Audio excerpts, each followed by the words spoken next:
Good morning বন্ধুরা, কেমন আছো তোমরা সবাই?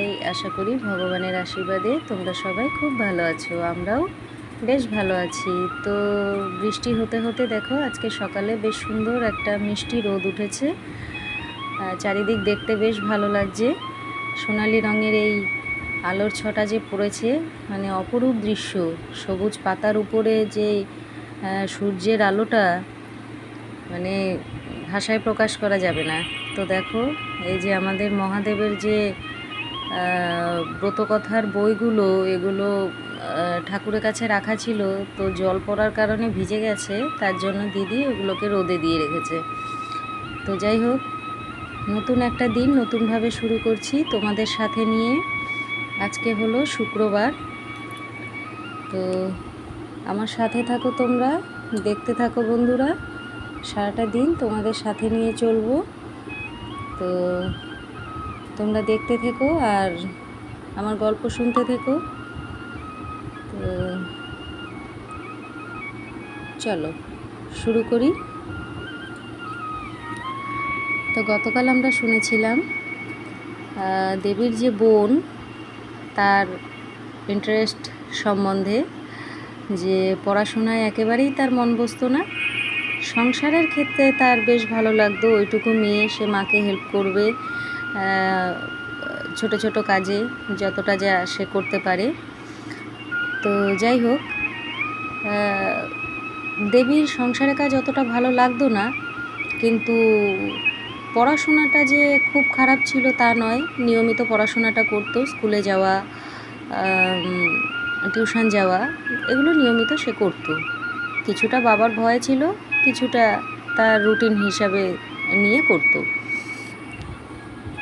তো ইতিমধ্যে তোমরা জানো যে বাংলাদেশ থেকে দেবীর এক কাকা এসে উপস্থিত হয়েছে। তো বেশ অনেক দিন কেটে গেছে। তো সেই কাকা একটা চানাচুর ফ্যাক্টরিতে দেবীর বাবা তাকে যে কাজ দিয়েছিল, সেই কাজটা সে সুন্দরভাবে করছে, এবং অনেক দিন হয়ে গেছে সে ঠিকঠাকভাবেই করছে। মেনলি কাজটা ছিল ফ্যাক্টরি থেকে প্যাকিং করা যে চানাচুরগুলো, সেগুলো নিয়ে দোকানে দোকানে ডেলিভার করা। তো যাই হোক, এভাবে সে চলছে। একদিন দেবীর যে পিপি, না জানি তার কি মতিভ্রম হয়, সেই কাকা যখন দেবীকে বা তার বোনকে বা বাচ্চাদের, বাড়িতে যে 3টে বাচ্চা রয়েছে, সেই বাচ্চাদের কিছু দিতে নেয় খাবার, এবং সে মাঝে মধ্যেই কিছু না কিছু খাবার নিয়ে আসতো। যেহেতু বাচ্চারা খুব ছোট, হ্যাঁ, তো তার কারণে কিছু না কিছু খাবার নিয়ে বাড়ি ফিরতো। মাঝে মধ্যে বলতো স্কুলে যাওয়ার সময়, এই নে 1 টাকা নিয়ে যা। তো তখনকার দিন অনুযায়ী 1 টাকা মানে অনেক কিছু। তো যাই হোক, এগুলো দেখে হঠাৎ করে দেবীর পিপি বলে ওঠে, এইভাবে নিজের জমানো সঞ্চয় নষ্ট করিস না। এরকম করতে করতে আমিও নিঃস্ব হয়ে গেছি, আমিও কিছু করতে পারিনি নিজের মেয়ের জন্য, নিজের জন্য। তো এই কথাটা শুনে দেবীর মায়ের ভীষণ খারাপ লাগে, যে আমার বাচ্চাটাকে কিছু দিচ্ছে বলে আজ তার এই রকম একটা ব্যবহার কেন। তো দেবীর মা কোনো রকম কোনো প্রতিবাদ করে না, শোনে, এবং তার যে শাশুড়ি মা, অর্থাৎ দেবীর যে ঠাম্মা, তাকে এই ঘটনাটা জানায়। মা, আপনি কিছু মনে করবেন না, কিন্তু ও তো এই কথাটা বললো, কেন বললো বুঝতে পারলাম না। তো ঠাকুমা, দেবীর পিপি, আর কাকা এবং কাকিমা, এই 4 জনের একটা সংসার ছিল। আর দেবীর মা, বাবা, বোন, এরা তো আলাদা ছিল।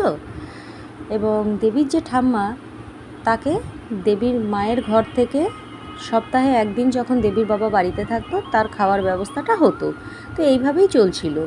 এবং যে কাকা এসেছিল, সে থাকতো দেবীর ঠাম্মার সঙ্গেই, মানে তাদের পরিবারের মধ্যে। এবং ভালো মন্দ যখন যা হোক, সে যখন বলতো, বৌদি, বড় বৌদি, আমি আপনার ঘরে খাবো, তো সেই অনুযায়ী খেত। এরকম তার কোনো ভাগাভাগি ছিল না, তার যখন যেদিকে হতো তখন সেদিকে খেত। কিন্তু এইভাবে চলতে চলতে এর মধ্যে যে একটা ফারাক সৃষ্টি করার জন্য এই কথাটা বলা হয়েছিল, সেটা দেবীর মা বেশ বুঝতেই পেরেছিল। তো যখন দেবীর ঠাম্মাকে এই কথাটা বলা হয়, দেবীর ঠাম্মা কোনো উত্তর না দিলেও এই কথাটা তুলে তার মেয়ের সঙ্গে সে কথা বলে, কেন এই কথাটা বলা হলো। এবং এই কথাটায় যখন দেবীর পিপির কানে যায়, দেবীর ঠাম্মা যখন বলে, তখন সে প্রতিবাদ করতে থাকে যে তোমাদের জন্য আমি আমার মেয়ের ভবিষ্যতও চিন্তা করতে পারিনি এবং আমি আমার জন্য কিছু করতে পারলাম না। যা ইনকাম করলাম, যতটুকু করলাম, তোমাদের এই সংসারেই ঢেলে গেলাম। তো যাই হোক, এক পর্যায়ে ভীষণ পরিমাণ ঝগড়া সৃষ্টি হয় দেবীর ঠাম্মার সঙ্গে দেবীর পিপির। হঠাৎ করে এই রকম আচরণ দেখে বাড়ির সবাই বেশ একটু অবাকই হলো। তো দেবীর বাবা বাড়িতে ফেরার পর সে যখন এই ঘটনাটা জানতে পারলো, সে কথা বলল দেবীর পিপির সঙ্গে। এবং দেবীর পিপির খুব স্পষ্ট মতামত, তোর মেয়ে হসপিটালে ভর্তি হলো, তার জন্য আমাকে দৌড়াতে হলো, তোদের পরিবারের কোনো সমস্যা হলে আমাকে দৌড়াতে হয়, আমি তো আমার জীবনের কিছুই করতে পারলাম না, আমি তো কিছুই রাখতে পারলাম না। তো যাই হোক, এই সমস্ত কথা শুনে দেবীর বাবা বলতে থাকে, তুই এমন কত কামাস যে আমাদের পরিবারকে তুই দেখভাল করে গেছিস। হ্যাঁ, তুই অনেক সাপোর্ট করেছিস, অনেকটা করেছিস আমার মেয়ের জন্য, আমাদের গোটা পরিবারের জন্য, সবাইয়ের জন্য করেছিস। তার মানে কি এই প্রত্যেকে বসেছিল আর তুই তাদের ইনকাম করে খাইয়েছিস? এমনটা তো নয়। পেছনে ফিরে গিয়ে একটু দেখ কে কার জন্য কতটা করেছে আর আজও করে চলেছে। কিন্তু কোনোভাবে বোঝা গেল যে দেবীর পিপির হয়তো আজ আর ইচ্ছা নেই এখানে থাকার মতো, হয়তো সে চাইছে এখান থেকে বেরিয়ে গিয়ে নিজের মতো করে বাঁচতে। তো দেবীর বাবা খুব স্পষ্ট জানিয়ে দেয়, যদি তোর এমনটা মনে হয়ে থাকে তোর ভবিষ্যৎ আমাদের জন্য নষ্ট হচ্ছে বা তোর মেয়ের ভবিষ্যৎ আমাদের জন্য নষ্ট হচ্ছে, তাহলে তুই তোর মতো করে তোর ভবিষ্যৎ গোছাতে পারিস, আমরা কিছু বলবো না। তবে এই বাড়ির দরজা তোর জন্য আগেও খোলা ছিল, আজও খোলা আছে, ভবিষ্যতেও থাকবে। তো কয়েকদিনের মধ্যে এরকম একটা সিদ্ধান্ত নেওয়া হয় যে দেবীর পিপি আর এই বাড়িতে থাকবে না, সে তার মেয়েকে নিয়ে একটা হোস্টেলে চলে যাচ্ছে এবং সেখানে একটা রান্নার কাজ সে পেয়েছে এবং সাথে নিয়ে যাচ্ছে সেই কাকাকে। তো কারো আর কিছু বুঝতে বাকি রইল না যে এখন সে তার মামাতো ভাইকে নিয়ে বেরিয়ে গিয়ে নিজেদের লাইফটা সেটেল করতে চাইছে, নিজের পায়ে দাঁড়াতে চাইছে। কোনো সমস্যা নেই, নিজের পায়ে দাঁড়ানোটা তো অপরাধ নয়, বাড়ির সবাই রাজি হয়, যাও, যদি তুমি ইনকাম করে নিজের পায়ে দাঁড়াতে পারো খুব ভালো কথা। এবং দেবী পিপি যে ঘরটাতে থাকতো সেই ঘরটা টোটাল লক করে দিয়ে সে তার সমস্ত ব্যবহারের জিনিসপত্র নিয়ে বেরিয়ে যায়। দেবীর ভীষণ কান্না, কারণ সে জন্ম থেকে তার পিপিকে দেখছে। হঠাৎ করে পিপির এই আচরণে সে খুব কষ্ট পায় এবং পিপিকে খুব কান্না করে বলতে থাকে, পিপি তুমি যেও না, তুমি কেন আমাদের বাড়ি থেকে চলে যাচ্ছ? তো পিপি কোনোভাবে তাকে বুঝিয়ে চলে যায় এবং বলে, আমি আবার আসব, আমি কাজ করতে যাচ্ছি তো আবার আসব। তো দেবী বলতে থাকে, আমি দিদির সঙ্গে আর ঝগড়া করব না, তুমি বাড়িতে থাকো না, তুমি যেও না। কারণ ছোটোবেলা থেকে দেবী তার পিপির সঙ্গে একটা নারীর টান, এক প্রকার অদ্ভুত একটা ভালোবাসায় জড়িত ছিল। তার মনে হয়েছিল যে দিদির সঙ্গে আমার ঝগড়া হচ্ছে বলেই মনে হয় পিপি রাগ করে চলে যাচ্ছে। তো দিদিকেও বলতে থাকে, দিদি তুই যাস না, আমরা একসঙ্গে থাকবো, তুই কেন যাচ্ছিস? তো যাই হোক, যেখানে মা যাবে সেখানেই তো তার মেয়ে যাবে, এটাই তো স্বাভাবিক। তো এক পর্যায়ে তারা যখন এখান থেকে চলে যায়, তো বেশ কয়েক মাস কেটে যায়, পিপি আসে না। একদিন হঠাৎ শোনা যায় পাড়ার কিছু লোক বলতে থাকে, এই তোমাদের ও তো এসেছিল বাড়িতে, তোমাদের ভাইটা ছিল, তোমাদের বোন এসেছিল, কোথায় থাকে এখন? তখনই বাড়ির লোকেরা জানতে পারে যে তারা এসেছিল কিন্তু আমাদের সঙ্গে তো দেখা করলো না। ঘটনাটা ঘটেছে তারা রাত্রিবেলায় এসেছে দুই ভাই বোন মিলে এবং ভোর হতে না হতেই চলে গেছে, কারো সঙ্গে কোনো রকম দেখা সাক্ষাৎ করেনি। তো বাড়ির লোকের জানার আগ্রহ থাকলেও যে কোথায় কাজ পেলো, কেমন আছে, কোথায় আছে, কি করছে, কেউ কিছু জানতে পারে না। এবং ঘর যেমনি তালা দেওয়া ছিল তেমনিই দেখে তালা দেওয়া রয়েছে। তো যাই হোক, কেউ কিছু বুঝতে না পারায় নিজেদের মধ্যে অনেক আলোচনা করতে থাকে এবং এক পর্যায়ে দেবীর ঠাম্মা এবং দেবীর বাবার ভীষণ পরিমাণ রাগ হয় যে এত বছর যাবৎ এত অসহায় অবস্থার মধ্যে যেখানে সে থাকলো, আজ সেই বাড়িতে এসে সে তাদের সঙ্গে এক ফোঁটা দেখা করতে পারলো না। একটু কথা বলতে পারলো না? যে বাচ্চাটা তাকে এত ভালোবাসে সেই বাচ্চাটার সঙ্গে একবার দেখা করার প্রয়োজন মনে করলো না?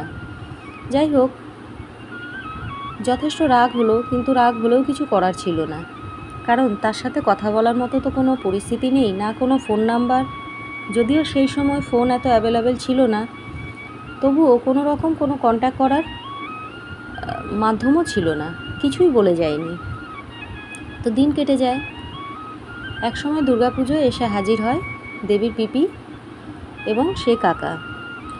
তো বাড়ির সবাই জানতে চায়, কিরে তোরা কোথায় আছিস, কেমন আছিস, কিছুই তো জানালি না, তোরা নাকি একবার এলি, তাও তো কথা বললি না, দেখাও করলি না। তো তাদের বক্তব্য থাকে, একটা দরকারে এসেছিলাম, রাত হয়ে গেছে, তাই এখানেই রয়ে গেছি, তোমাদের আর ডাকিনি। কিন্তু এই কথা শুনে বাড়ির সবার বেশ খারাপ লাগলো। তারা বলল, এত সহজে এতটা পর করে দিলে, যে রাত্রিবেলায় ফিরলে কিছু না খেয়েই রয়ে গেলে, সকালবেলা বেরিয়ে গেলে, একবার ডাকতে পারতে। যাই হোক, আজ দেবীর পিপির আর ফরক পড়ে না কে তার সম্বন্ধে কি ভাবলো। সে তার কাজ সম্বন্ধে এতটুকুই জানালো, মেসে সে রান্না করে, এবং যে কাকা এসেছিল সেই কাকা ওখানে সিকিউরিটি গার্ডের কাজ করে, এবং তার মেয়েকে সেখানে একটা মেসে তারই সঙ্গে রেখেছে। সে কিছু করে না, মায়ের সাথেই থাকে। তো যাই হোক, এভাবেই চলছিল তাদের জীবন। এদিকে এরা এগিয়ে যাচ্ছে এদের মতো, ওদিকে ওরা নিজেদের মতো এগিয়ে যাচ্ছে। তো এভাবে চলতে চলতে একটা সময় দেবীর পিপির এরকম আচরণে বাড়ির সবাই যথেষ্ট কষ্ট পেলেও এক প্রকার নিজেদের মনকে বুঝিয়ে নেয় যে প্রত্যেক মানুষেরই নিজের পায়ে দাঁড়ানোর, নিজের ভালো থাকার অধিকার রয়েছে। থাকুক সে তার মতো, যদি সে জীবনে কিছু করতে পারে। এখানে তো শুধু বিড়ি বেঁধেই তার সংসার চলতো, একটা মেয়েও রয়েছে, তারও ভবিষ্যৎ আছে। তো এইভাবে চলতে থাকে।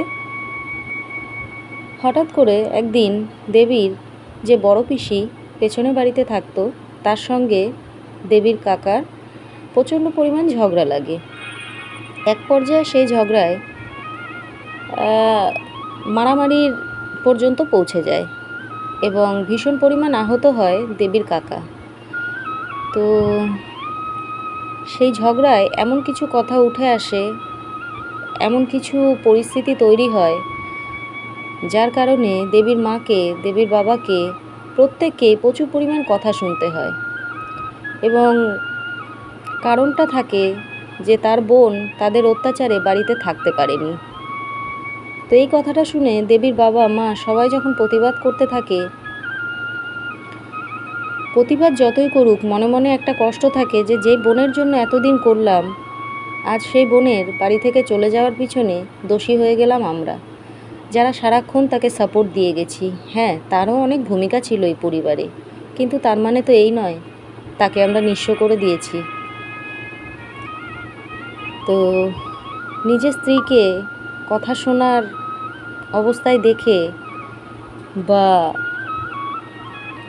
নিজের পরিবারকে কথা শুনতে দেখে দেবীর বাবার যথেষ্ট খারাপ লাগে, যে আমার স্ত্রী কিছু পারে না, আমার স্ত্রীর জন্য সংসারের সমস্যা, এই জিনিসগুলো যে কোনো পুরুষ মানুষের জন্যই কষ্টকর, বারে বারে বিভিন্নভাবে শোনা। এবং এক পর্যায়ে যখন সেই পিসি কথা বলা বন্ধ করে দেয় এই বাড়ির প্রত্যেকের সঙ্গে, এবং দিদিও আর কথা বলে না দেবীর সাথে, দেবীর খুব কষ্ট হয়। যে দিদিদের সঙ্গে ছোটোবেলা থেকে বেড়ে উঠলো, এক দিদি চলে গেল, আরেক দিদি ঝগড়ার কারণে কথা বলে না।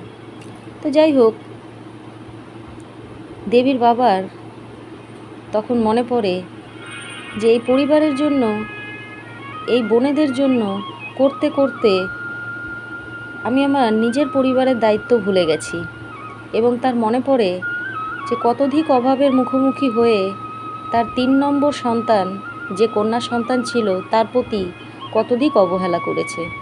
এখানে জানিয়ে রাখি, দেবীর ছোট বোন জন্মের 2 থেকে 3 বছর পর দেবীর আরেকটা বোন হয়। ছেলের আশায় এই 3টে মেয়ের জন্ম দেন দেবীর মা, কিন্তু আর্থিক অবস্থা যথেষ্ট খারাপ থাকার কারণে, পরিস্থিতির সঙ্গে মানিয়ে উঠতে না পারায় মায়ের পেটে থাকাকালীনই রিকেট রোগে আক্রান্ত হয় দেবীর ছোট বোন এবং জন্মের 1 সপ্তাহ কি 10 দিন পর সে মারা যায়। সামান্য তার ট্রিটমেন্টের ক্ষমতাটুকুও তার বাবার ছিল না। তো এই কথাটা ভাবতে ভাবতে এক প্রকার নিজেকে দোষীও মনে করে যে ছেলের আশা করতে করতে লাস্ট মেয়ের ওপর আমারও যথেষ্ট অবহেলা ছিল। কখনো তাকে ডাক্তার দেখানোর হয়তো আমি চেষ্টাটাও করিনি এবং এই জিনিসটা নিয়ে দেবীর মা দীর্ঘদিন ভুগতে থাকে, এক প্রকার পাগলের মতো হয়ে যায়। পিছনে ফিরে এই দিনগুলোর কথা ভেবে দেবীর বাবার খুব কষ্ট হয়, কিন্তু সেই কষ্ট প্রকাশের আজ আর কোনো সুযোগ তার ছিল না, কারণ সম্পূর্ণ নিজেকে দোষী ভেবে নিয়েছিল যে হয়তো সে চাইলে কিছু করতে পারতো বা পারতো না, কিন্তু বাবা হিসাবে সে কখনোই তার এই দায়িত্বের জায়গাটা আর ধরতে চায়নি। এক প্রকার সেও চেয়েছিল দুটো মেয়ের পর একটা ছেলে হোক পরিবারের বাকিদের মতো, কিন্তু তা আর হয়নি। তো সেই দিনগুলো ভেবে দেবীর বাবার কষ্ট হয়, নিজেকে খুব খারাপ মনে হয়, কিন্তু পুরুষ মানুষ কখনোই তার মনের কষ্ট দুঃখ বলার জায়গা পায় না। এবং সেদিন সে অঝরে কাঁদতে থাকে এবং বলে, আমি কী না করেছি এই পরিবারের জন্য, কিন্তু তাও আজ আমি আমারই দোষে হয়তো এই ফল পাচ্ছি। এক সন্তানের প্রতি এত অবহেলাই হয়তো আমাকে এইভাবে ভেঙে দিয়েছে। তো এগুলো চিন্তা করে আর কাঁদতে থাকে। দেবীর মা তাকে সান্ত্বনা দেয়, কি হবে পেছনে ফিরে তাকিয়ে, আমি তো ভুলে গেছি। মা কি ভুলতে পারে? তা সত্ত্বেও স্বামীকে সে সান্ত্বনা দেওয়ার জন্য বলে, আমি তো ভুলে গেছি, তুমিও ভুলে যাও, হয়তো আমাদের ছিল না তাই আমাদের মধ্যে নেই। তো বন্ধুরা, আজ গল্পটা এইটুকুই। দেখা হবে নতুন একটা ভিডিওতে। টাটা।